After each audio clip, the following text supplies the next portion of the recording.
Powered by the Montana Television Network. This is the 10 o'clock news on Q2, Montana's news leader. Good evening, everyone, and thanks for joining us tonight. I'm Russ Riesinger. An investigation underway into what caused a plane to crash near the airport in Billings, killing the pilot.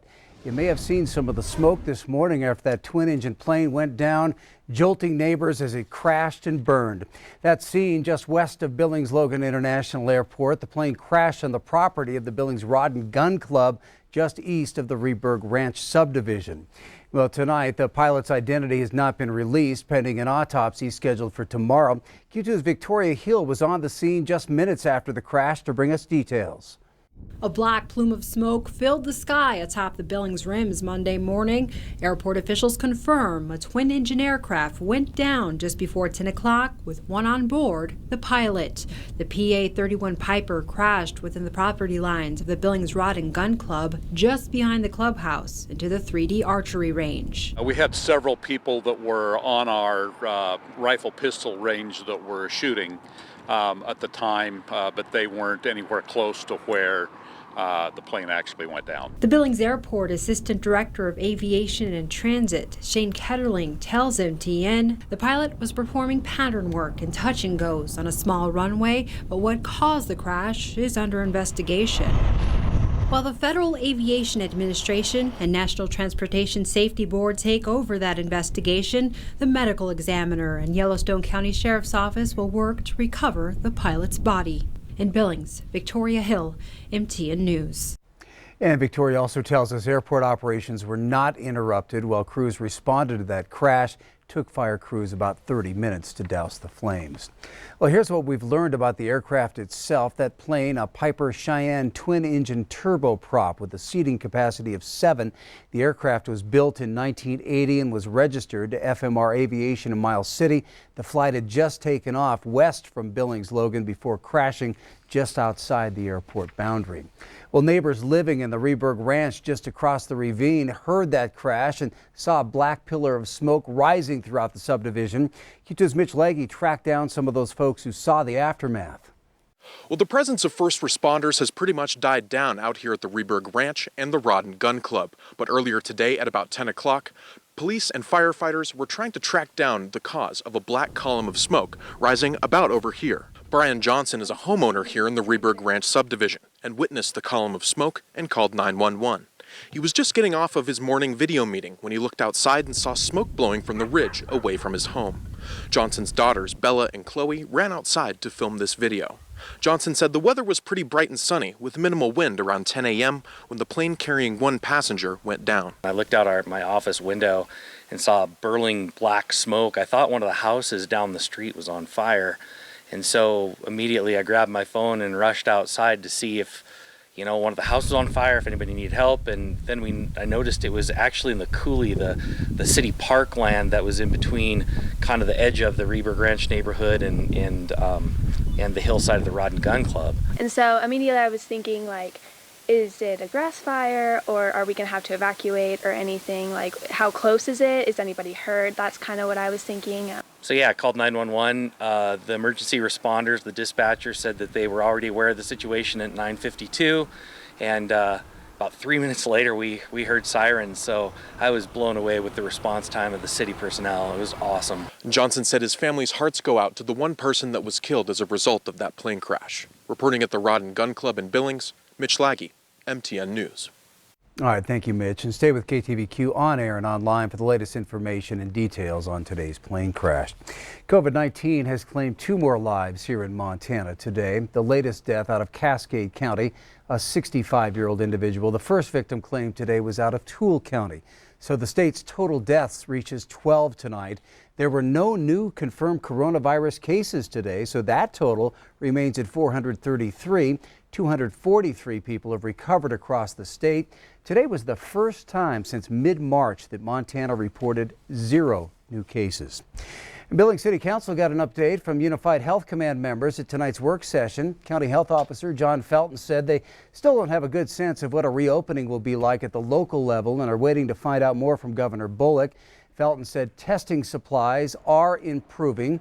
John Staley, the chief for the Community Response Branch, said the PPE supply is also being built up, but that could still be a problem if a larger outbreak of the virus happens here.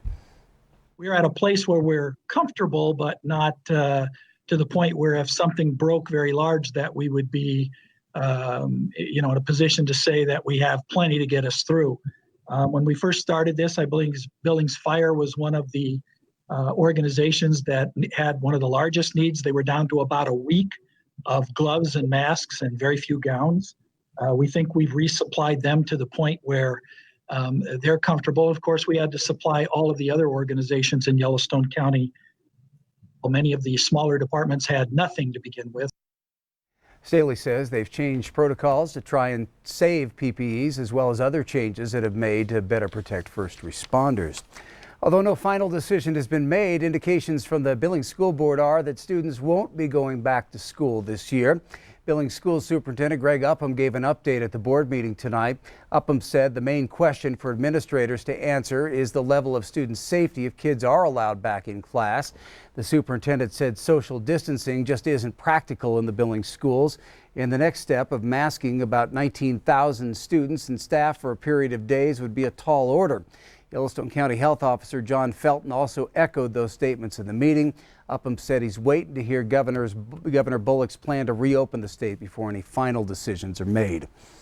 I just don't. I don't believe it's in our best interest to return to school because of the safety issues that are involved in our ability to try to manage those safety issues in conjunction with keeping everyone safe, staff included. Upham said that the Billings schools will receive $3.1 million from the Federal CARES Act. That money could be spent to bring in teachers to help students make up the expected lack of learning retention over the summer. And Lockwood Schools is getting ahead of many other districts. Superintendent Toba Navasio announced this afternoon on the district Facebook page that Lockwood Schools will close for the rest of the year but continue virtual online classes. In addition, all events and activities on campus are canceled through the end of July. Well, it's a good problem to have, how to spend $1.25 billion to restart Montana's economy. This as our state becomes one of the first in the nation to consider lifting its stay-at-home orders. Last week, Governor Bullock appointed a 26-member task force to offer guidance and advice on where that money can be best deployed. Now, Billings business owner Scott Brown of the base camp is among those selected to the governor's task force. Q2's Jay Cohn spoke with Brown late this afternoon. $1.25 billion. That's how much cash is now available to the state of Montana through the Federal CARES Act. Money set aside to help businesses and individuals impacted by the COVID-19 outbreak. Scott Brown's focus and expertise is on the role small business will have in restarting our economy, in particular, the outdoor recreation industry. In Billings and Billings TrailNet and our vision for completing the paved trails, and maybe a portion of this money could go to start the Skyline Trail, which would connect the second part of the rims with the pre-existing trail.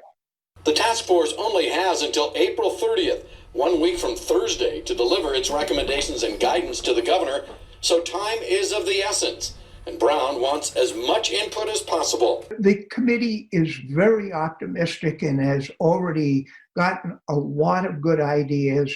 Again, we would like more public input, but I think we're going to really come up with some good ideas to how best spend that money, again, to jumpstart the economy. The task force is made up of a diverse group of leaders from small business, agriculture, economic development, and financial institutions, all with unique perspectives on how best to get Montana back to work. The governor's current stay-at-home directive is in effect through this Friday. We expect later this week to hear from the governor as to exactly what the plan is moving forward.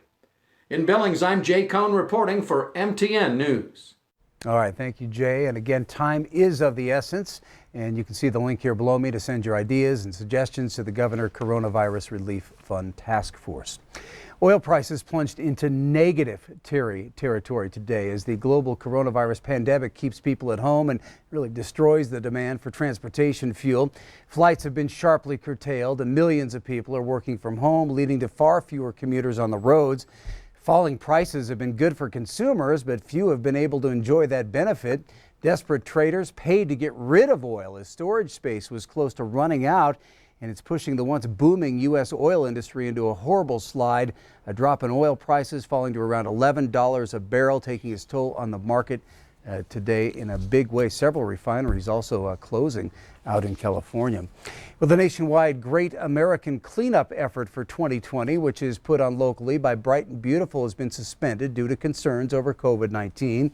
Executive Director of Bright and Beautiful, Joni Tooley, also advises that everyone, groups and individuals, refrain from picking up litter until further notice, as that virus can live on surfaces for extended periods of time. Last year, more than 1,000 volunteers turned out to clear away a winter's worth of litter within Yellowstone County.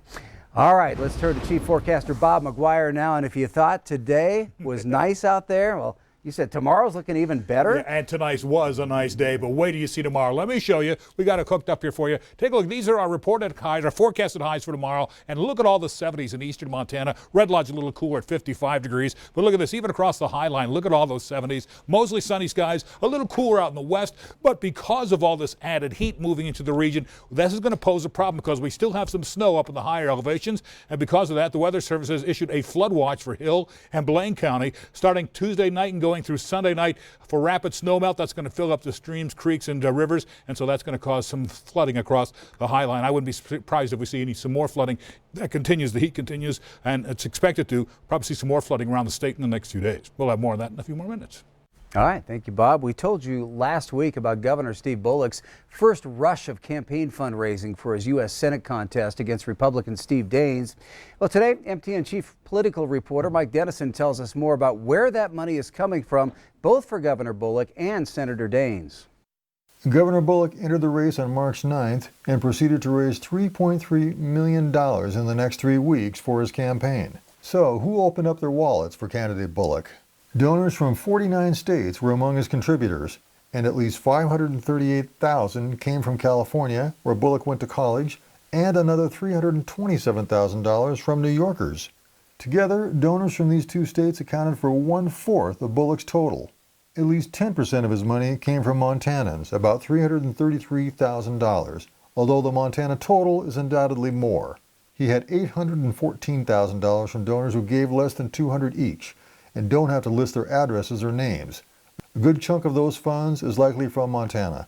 Bullock also had $193,000 from political action committees, about 6% of his money. Daines raised $1.3 million for the first 3 months of this year and has taken in almost $8 million during his entire re-election campaign, dating back to 2015. Of that campaign total, at least $1.3 million, or 16%, is from Montanans, and another $900,000 is from small, unidentified donors, some of whom also are from Montana. 1/3 of Daines' campaign funds, $2.6 million, has come from PACs, most of which represent business interests. Wherever the money comes from, I think in this Senate race, we can count on one expensive contest. Reporting from Helena, Mike Dennison, MTN News. Well, Bullock and Daines have nominal primary opposition and don't file their next fundraising report until July. Republican gubernatorial candidate Greg Gianforte has put another $500,000 of his own money into his campaign. The incumbent GOP congressman has now loaned his campaign more than $1 million and is leaving his Republican opponents in the dust on overall fundraising.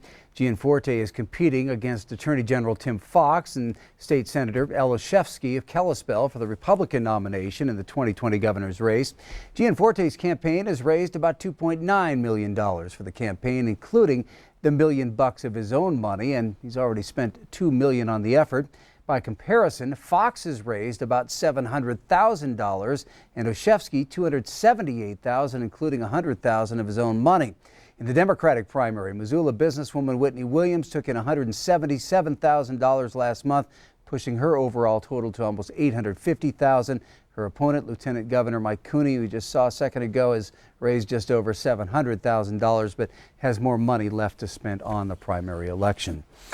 Well, ballots for the all-male primary election will be sent to voters in 2.5 weeks. Still to come on tonight's 10 o'clock news, we're going to unveil The Rebound. It's a new series aimed at helping people and businesses get back on track here in Montana.